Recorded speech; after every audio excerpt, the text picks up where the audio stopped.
Okay, everybody, I have finally got a simple setup so that I've got my keys and you can see the keys that I'm playing. Hopefully in the future I'll be able to put a camera up above and then connect it all so you can actually see the fingers. But this is what I can do for now. This is going to be the first lesson in gospel piano. So the first thing I'm going to cover is we're going to be looking at using secondary dominants, and this idea has been covered by other YouTubers, but I'm just going to cover it again, but hopefully in a way that we can translate into an everyday worship song that you may play. So let's take the key of C, and in the key of C we have these chords.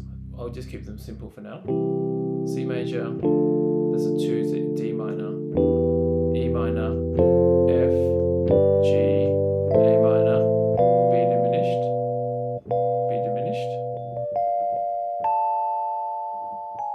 or half diminished, and then C. Now, we're going to call it half diminished because in the B, this is a proper diminished would be with that G sharp or the A flat, which doesn't really match in the key of C. So it's actually an A, and so that's considered a half diminished. Okay, so we've got those 7 chords in the key of C. Now, when we talk about secondary dominants, all it means is that you take the 5th note. So in the key of C, the 5th note would be 1, 2, 3, 4, 5, and then you play the dominant 7 of that chord, and that is the 5th chord. And so that's all we mean by 5th. It's just the 5th of the root. The only tricky thing is that the root keeps changing in gospel jazz. What I mean by that is that if you're going from a C to a D minor, so in a song where you're going from C to a D minor, this reminds me of a Richard Clayderman old song, but okay, forget that. But it's C major, and then you might go to a D minor. Now, D minor becomes the root for the secondary dominant idea to work. So if D minor is the root chord, what is the 5th chord associated with D minor? 1, 2, 3, 4, 5. And that would be the A dominant 7. Okay? So simply put, if we're going from a C, and any time that you're going to a D minor in your song, you can pretty much lead up to the D minor by using that A7 chord. So one song that comes to mind is I Exalt Thee. For Thou, O Lord. So it starts with C. For Thou, O Lord. So what would be nice to do there is to use the A7 to get to the D minor. So start with C. For Thou, O Lord. See that? And then the same idea goes. Let's just take the next chord up from in the key of C, and that will be E minor. And in E minor, you find the 5th chord of E minor. 1, 2, 3, 4, 5, and it'll be the B7, the dominant 7 of the E minor. And so it would be, before you go to the E minor, you go to the B7. Okay? And so if you're playing in the key of C, and then you want to get to an E minor. Okay, so instead of just going C, and then E minor, you can use the B7 in between. So here we go. See that? So down, B7, E minor. Okay, same idea is applicable to going to F, which is the 4th chord in C. Again, 1, 2, 3, 4, 5. And notice that every time I'm counting up, I'm using F as I'm using the root chord the root note, that's the F in this case, and I'm using the actual scale. See?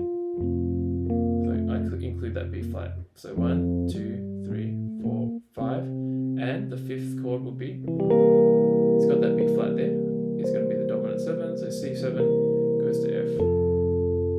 So this is pretty straightforward because this happens in music all the time. You want to go to F, and then you play a C7. Okay.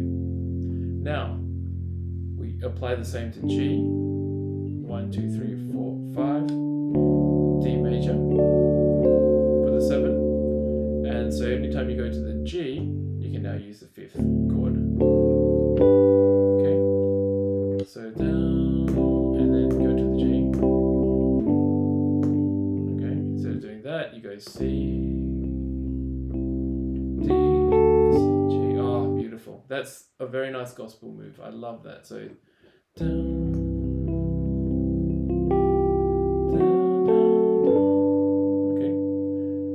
Now, guess what? When we get to the A minor, it's going to be exactly the same idea. 1, 2, 3, 4, 5, dominant, and A minor.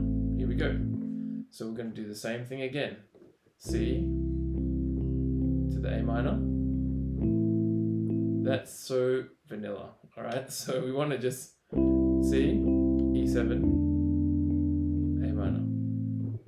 Nice. And then the final chord is the 7th chord, which is the half diminished. Now, you don't often go to the diminished chord. The diminished chord is often, this 7th chord is often just a joining chord. But if you could apply the same idea, if you are going to this chord for some reason, you would use the 5th of this chord. 1, 2, 3, 4, 5. And that would be the F sharp. So you would go, now you're not going to go, so if you're going to go to that, instead of doing that, you go. Now that's an unusual move because you don't often use the 7th chord as a main chord that you'll sit on for a long time in the key of C. But the idea is still there, so anytime you want to go to any chord, you can use the 5th chord, which is the dominant chord, and that's it. It's simple. So in the key of C, any chord that you want to go to, let's go to the 4. We're going to do this dominant C7 to the F. Okay, let's apply that to one song now. We're going to use How Great Is Our God as an example. How Great Is Our God is simply 1, 6, 4, 5. So let's just put the 5th chord into before every root chord here. So we'll start with 1. How great is our God. Sing with me, how great. See that? So that's just an E7 to the A minor. And then guess what? We're going to be going down to the F, right? So we're going to do the C, the F. How great is our God. Sing with me, how great is our God. Watch the C7. All will see how great. F.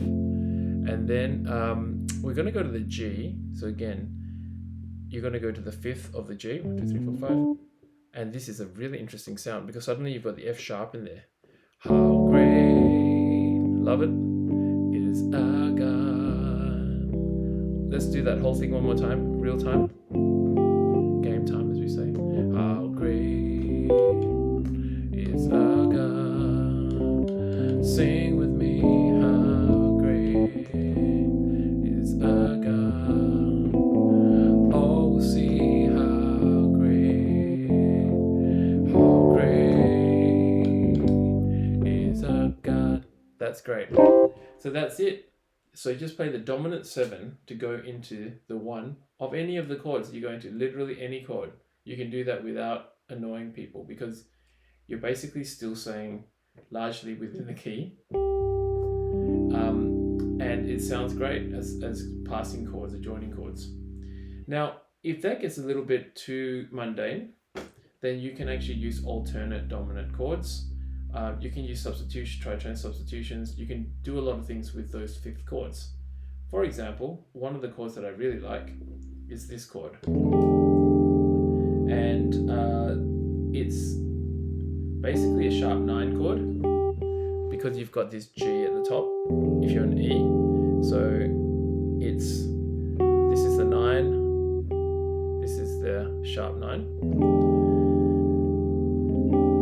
But I like to play it sometimes with that augmented sound, so that would be the having the C there as well. So E augmented 7 sharp 9. It sounds complicated, but basically it's just an E7 with an E7 with an E at the top. That's basically most of it. You can play it like that, or you can play it with a C. So it's got a nice dissonant sound. So that resolves really nicely to the A minor. Okay, you can use the same idea for the other ones, but it's mainly better to go to a minor using that. Here we go. So if we're playing this, how great is our God? How great is our God? Sing with me, how great, oh, love it, is our God. All will see. Now you could do it here, but it would be quite clashy. There we go, there's that sound. You could do, that would be the augmented version.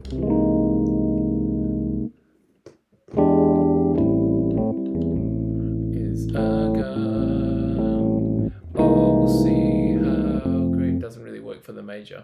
So I would save that augmented sound, augmented sharp 9 for the minor chords. So you can do there. And then you could also take it into the